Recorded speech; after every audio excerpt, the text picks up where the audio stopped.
All right, and welcome back, everyone, to Scareticulous. So today we're going to be talking about Donkey Kong Bonanza, the new game that was announced for the Switch 2 just the other day. The Nintendo Direct was mostly good, mostly full of great stuff. I'd say the prices is the biggest thing that people are being contentious over. But I'd say the games were mostly well received. Mario Kart World looks great. Donkey Kong Bonanza looks amazing. But there were a few things that I think people were kind of curious about when it comes to this game. And I want to talk about that because I've seen something revealed that has been apparently making the rounds on Twitter. And I think it's very interesting. So please hit the thumbs up, subscribe, and strap in, get some snacks, and let's get into it. Okay. So you guys may have seen in the Donkey Kong Bonanza trailer that there was this rock creature that is hanging out on DK's shoulder. It's kind of a cute blue rock creature right on top of his shoulder there. You see, um, and in some of the gameplay portions when they kind of went through it, you meet the rock creature. It's kind of like nervous to see you. Oh, look, and we have Cranky Kong in this too.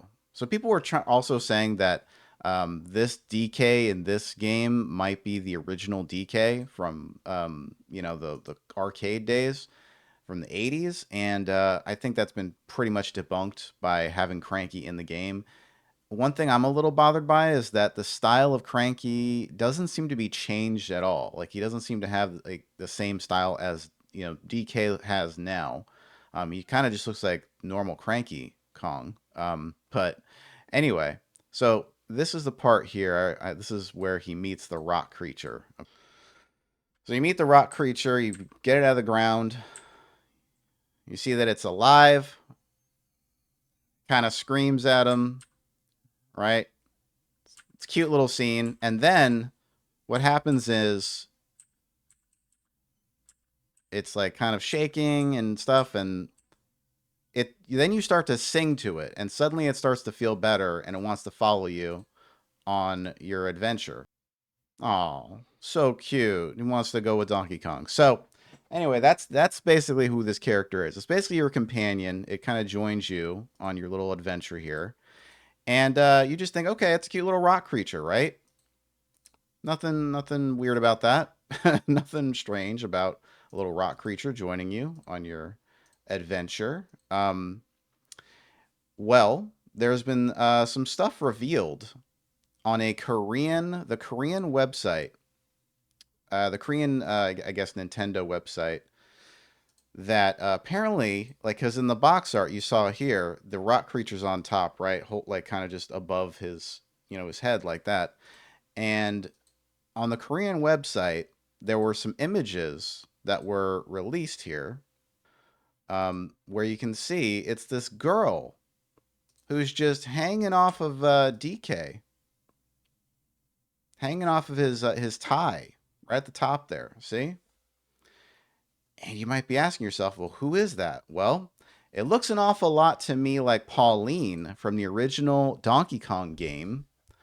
And it's either Pauline or it's her daughter or something like that.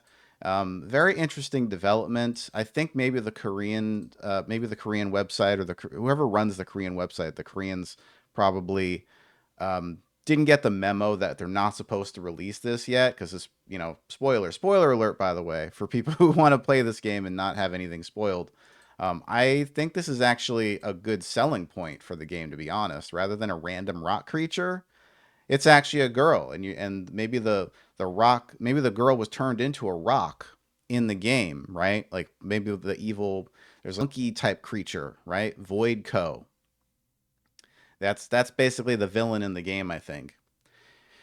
And I guess it turns people into rocks, or at least it turned Pauline into rocks. We're just kind of guessing here. We're spitballing. We don't know the actual facts here. We're just kind of trying to piece things together, kind of theorize. So, I mean, that implication that Pauline or her daughter was turned into a rock is very interesting, considering um, the gameplay of this game, which is you basically busting up rocks like pretty much wherever you go. Um, you're just busting literally everything up in the game, right? Everything is pretty much destructible in this game. That's the selling point of this game, is that you can pretty much destroy everything.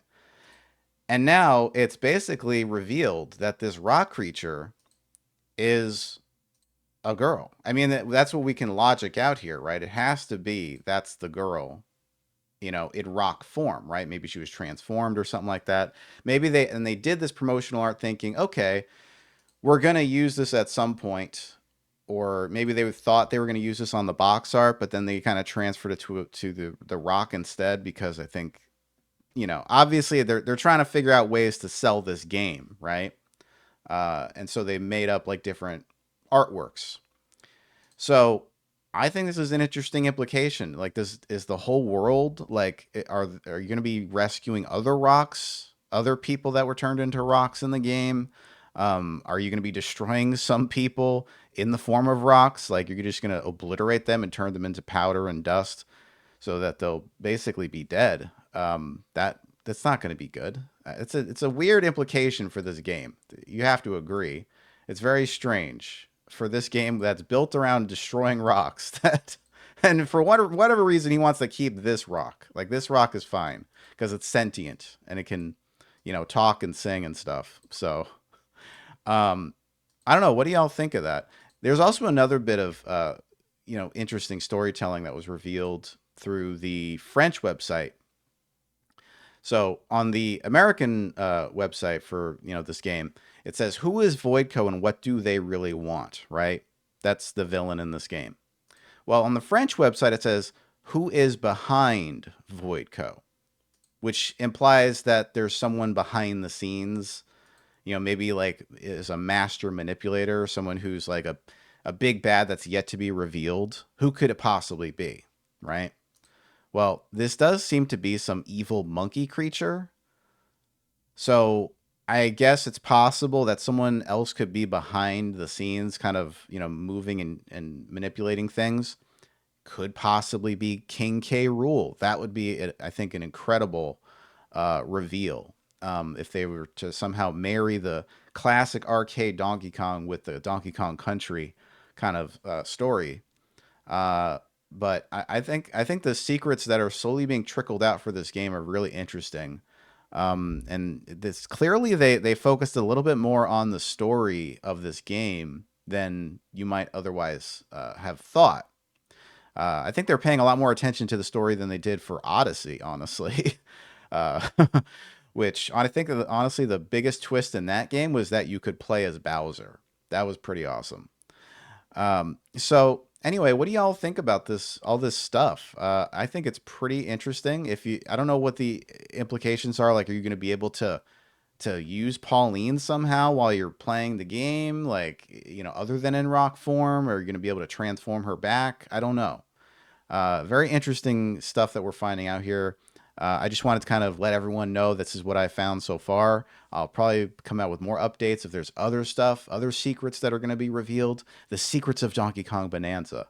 They are coming out, and we're going to be unveiling them together. So please hit the thumbs up, subscribe, and I'll see y'all next time. Later.